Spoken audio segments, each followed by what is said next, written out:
Hi guys, this video will review factor by grouping, which is what we did right before we went on our break and you had a quiz on it on that Friday. So I'm going to give two examples just to refresh your memory. The first example is 3n to the third plus 2n squared minus 3n minus 2. So remember, you draw your box like this. You'll see that on the Google Docs, I put the box in for you. You just have to fill in everything. Your first term goes in the first box. Your second term goes in the second box. Your third term goes in the third box. And your last term goes in the last box. We then will take the GCF from the first row, the second row, the first column, and the second column. The GCF here, 3n to the third and 2n squared. They don't share a number, so it's a 1. But they do share a variable, so I'm going to take a variable out, and I take the smallest power of that variable that I see, which is a 2, so it's n squared. Down here, I see a negative in the box that it's touching, so I know whatever's going to come out is a negative. There's no number, so I'm going to take a 1. Here, I look here, and they share a 3, so I'm going to take a 3 out. They also have an n in common. The smallest power of n is n to the first.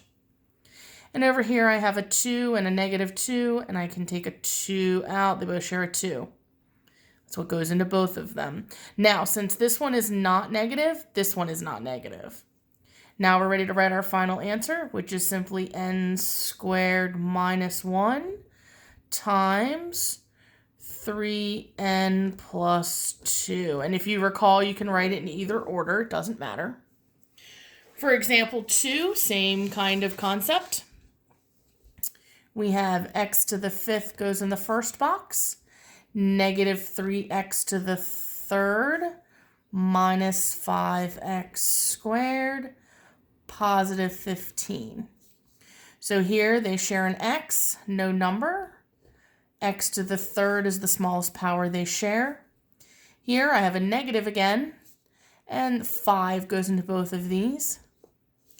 Here I have, they both share an x, no number, so no, just a 1 there or nothing. But they do share an x, and the smallest power is x squared. And then here, this one is negative, so this one is negative. And 3 goes into 3 and 15, so it's negative 3.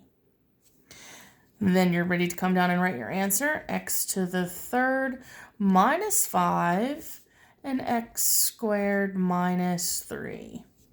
And that's your final answer. And now you're ready to hop onto Schoology and complete the couple of problems that I'm going to ask you to do. Have a good one.